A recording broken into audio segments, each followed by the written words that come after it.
राम राम। जय माता दी। मां दुर्गा की 8वीं शक्ति का नाम महागौरी है। उनकी आयु 8 वर्ष बताई गई है। उनके शरीर की कांति शंख एवं चंद्र के समान है। कहते हैं जब मां पार्वती ने कठोर तप किया, उनका शरीर काला पड़ गया था, तब भगवान शिव ने जब उनसे प्रसन्न हुए तो उनके शरीर को गंगा जल से धोया, तो महागौरी इतनी श्वेत हो गई कि उनका नाम महागौरी पड़ गया। महागौरी मां अष्टमी के रोज उनका रोज होता है, और आप सबको ज्ञात है कुछ लोग अष्टमी को कन्या पूजन करते हैं और कुछ नवमी को कन्या पूजन करते हैं। अष्टमी के दिन कई बड़े मंदिरों में लोग अपने घरों में भी जागरण का आयोजन करते हैं। कहते हैं वो बड़े भाग्यशाली होते हैं जो मां के जागरण करते हैं एवं सुनते हैं। आप सब लोगों ने कई बार जागरण सुना होगा, जागरण करवाया होगा। कोई भी जागरण मां तारा रानी की कथा के बिना पूर्ण नहीं होता। तारा और रुक्मिणी दोनों राजा दक्ष की पुत्रियां थी। एक दिन एकादशी के दिन रुक्मिणी ने मांसाहार कर लिया। दोनों दुर्गा को मानने वाली थी। तब बहन तारा ने कहा कि तुमने बहुत नीच कर्म किया है। तुमने जो कार्य किया है, तुम तो छिपकली बनने के योग्य हो। तब बहन रुक्मिणी ने कहा, तुम्हारी आज्ञा मैं शिरोधार्य करती हूं, लेकिन ये बताओ मेरा प्रायश्चित किस प्रकार होगा। तब बहन तारा ने कहा, तुम्हारा प्रायश्चित त्याग व परोपकार से होगा। अगले जन्म में जो रुक्मिणी थी वो एक छिपकली बनी। गुरु गोरखनाथ जी के आश्रम में एक शिष्य था जो तप कर रहा था। उसको अपने आप को तप पर बहुत अहंकार था कि मैं बहुत बड़ा तपस्वी हूं। वो कमंडल रखकर बैठा था। इतने में कपिला गाय आई, उसके कमंडल में से जल पीने लगी।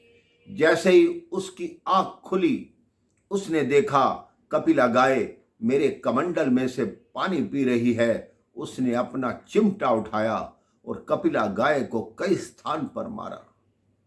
गाय घायल हो गई। इतने में गुरु गोरखनाथ आए कि तूने ये क्या दुष्कर्म किया। तूने हमारी मां को, हमारी गौ माता को मारा। जा, मेरे आश्रम से निकल जा। तू मेरे आश्रम में रहने योग्य नहीं है। वो शिष्य इतना क्रोधित हुआ कि मैं अपने गुरु से ही बदला लूंगा।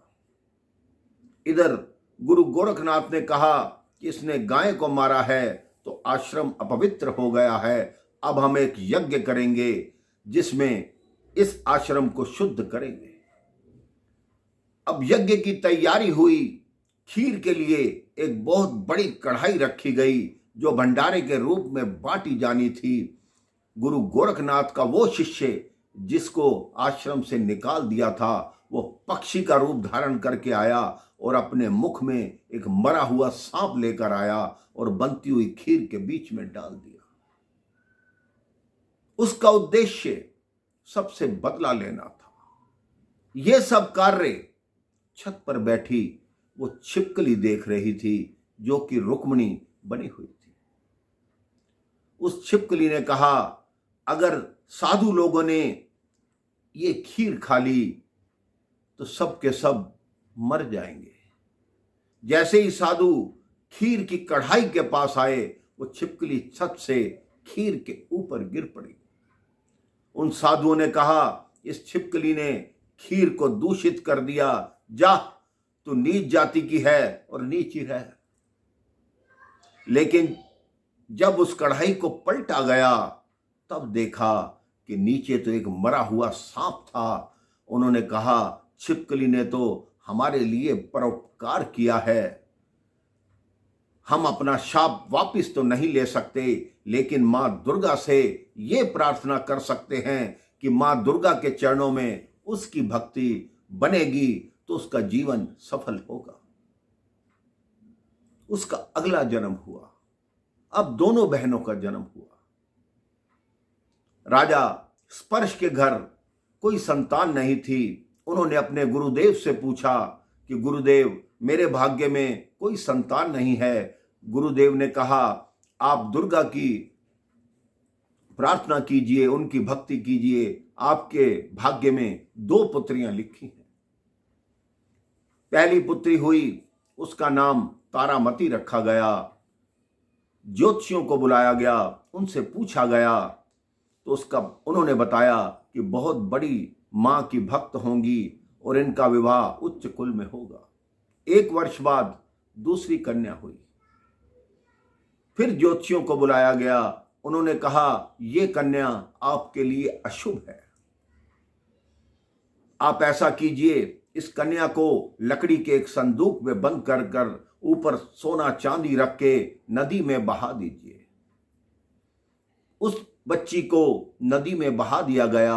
वो बच्ची काशी के घाट पर एक स्वपच अर्थात सफाई कर्मचारी को मिली। उसने संदूक निकाली, उसकी कोई संतान नहीं थी। उसने उसको संतान रूप में अपना लिया। वो बड़ी होने लगी, दोनों बहनें बड़ी हुई। तारामती का विवाह राजा हरिश्चंद्र से हुआ और रुक्को का विवाह अयोध्या में हुआ। अब भाग्य की बात देखिए, रुक्मिणी की जो सास थी वो महल में ही सफाई का कार्य करती थी। एक दिन उनकी सास बीमार पड़ गई तो उन्होंने अपनी बहू को कहा कि मेरी जगह तू महल में सफाई करने चली जा। रुक्मिणी जैसी सफाई करने गई, तारामती ने पहचान लिया कि ये तो मेरे पिछले जन्म की बहन है। तब तारामती ने कहा, तू इस प्रकार दुखी क्यों है? उसने कहा, मेरे कोई संतान नहीं है, इसलिए दुखी रहती हूं। तारामती ने कहा, तू मां दुर्गा की प्रार्थना कर, उनकी कोई मन्नत मान, तेरे यहां संतान अवश्य होगी। तब रुक्मिणी ने मन्नत मानी कि अगर मेरे यहां संतान होगी तो मैं मां वैष्णो का, मां दुर्गा का या मां काली का जागरण कराऊंगी। 1 वर्ष बाद रुक्मिणी के पुत्र हो गया, लेकिन पुत्र के जन्म के समय वो जागरण करवाना भूल गई। पुत्र जब 5 वर्ष का हुआ तो उसका पुत्र बीमार हुआ, उसको माता निकल आई अर्थात चेचक हो गई। वो भागी भागी तारामती के पास आई कि मेरा पुत्र ऐसे ऐसे हो गया है। मां तारामती ने कहा, क्या तुमने कोई मां की मन्नत मानी थी जो तुमने पूरी नहीं की? रुक्मिणी ने कहा, हाँ, मैंने जागरण की मन्नत मानी थी जो मैं पूरी नहीं कर पाई। तो तारामती ने कहा, तुम जागरण करवाओ। तो रुक्मिणी ने कहा कि मेरे घर जागरण करने कौन आएगा? उन्होंने कहा, तुम ब्राह्मण देवता के पास जाओ, मंदिर में जाओ, उनको बोलो कि मैं भी उस जागरण में आऊंगी। अब रुक्मिणी ब्राह्मण देवता के पास गई। उसने कहा, जागरण मंदिर में करवा लो, तुम्हारे घर कौन आएगा? तुम तो ऐसा जागरण कराओगी जिसमें मांस का भोग लगेगा, जिसमें बलि दोगी तुम। उन्होंने कहा कि रानी तारामती भी उस जागरण में आ रही है। उन्होंने कहा, अगर रानी तारामती उस जागरण में आएंगी तो हम भी आएंगे। जागरण का दिन निश्चित हो गया। राजा हरिश्चंद्र के गुप्तचर ने जाकर बताया कि आपकी धर्मपत्नी रानी तारामती एक नीच के घर जाकर जागरण करेंगी। राजा हरिश्चंद्र ने कहा, मैं ऐसा होने नहीं दूंगा। वो दिन आ गया। राजा हरिश्चंद्र ने तलवार से अपने अंगूठे को थोड़ा सा काटा, इसलिए कि मुझे निद्रा ना आए। मां तारामती ने देवी से प्रार्थना की कि मेरे स्वामी को निद्रा आ जाए। राजा हरिश्चंद्र को निद्रा आ गई। देवी जागरण में चली गई। राजा हरिश्चंद्र की निद्रा थोड़ी देर बाद खुली। वो पीछे गया, उसने देखा देवी तारामती मांस का प्रसाद अपनी झोली में ले रही हैं और कह रही हैं, ये प्रसाद तो राजा का है, अब मेरा प्रसाद दो। जब देवी को प्रसाद दिया गया, उन्होंने खा लिया, बाहर आई। राजा ने कहा, तूने अधर्म किया, तूने पाप किया, तूने मांसाहार किया। उन्होंने कहा, नहीं, मैंने कोई मांसाहार नहीं किया। राजा ने कहा, अपनी झोली खोलो। जैसे ही तारामती ने झोली खोली तो उसमें नारियल था, उसमें मखाने थे, सारी ऐसी वस्तुएं थी, फूल थे, मिठाई थी। राजा कहता है, मुझे ये चमत्कार कैसे हुआ, ये बताओ, मैं तेरे मार्ग को जानना चाहता हूं। मां तारामती ने कहा, मेरे मार्ग को जानना सब सरल नहीं है, इसके लिए बहुत बड़े बड़े त्याग करने पड़ते हैं। राजा ने कहा, मैं हर त्याग करने को तैयार हूं, लेकिन मुझे इसका मार्ग बताओ। अब ठीक है, तारामती ने कहा, घर चलो, जो तुम्हारा सबसे प्रिय नीला घोड़ा है उसका गला काटो। राजा ने तुरंत नीले घोड़े का गला काटा। फिर कहा, अपने पुत्र का शीश काटो। राजा ने पुत्र का शीश काटा, क्योंकि राजा को हट था कि मैं इसके मार्ग को जान के रहूंगा। तारामती ने कहा, हवन करो और इन दोनों के शीश उस हवन में डालो। उन्होंने डाल दिए। कहते, अब इनके शरीर के टुकड़े टुकड़े करो और 5 थालों में सजाओ। 5 थालों में सजाए गए। अब देवी तारामती ने कहा, अब इस मांस का भक्षण करो, खाओ। जैसे ही मांस को खाया, राजा हरिश्चंद्र को ऐसा लगा कि मां का प्रसाद खा रहा हूं, पूरी हलवा और छोले खा रहा हूं।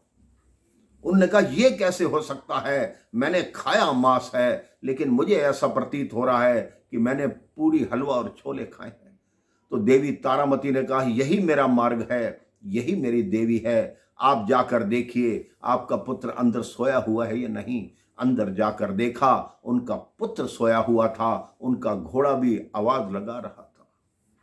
हरिश्चंद्र जी उस दिन के बाद मां के परम सेवक बन गए। वो मां के मार्ग को समझ गए। आप भी अपने जीवन में मां के प्रति हमेशा श्रद्धा रखिए। मां सबके दुखड़े दूर करती है। जय माता दी, जय श्री राम।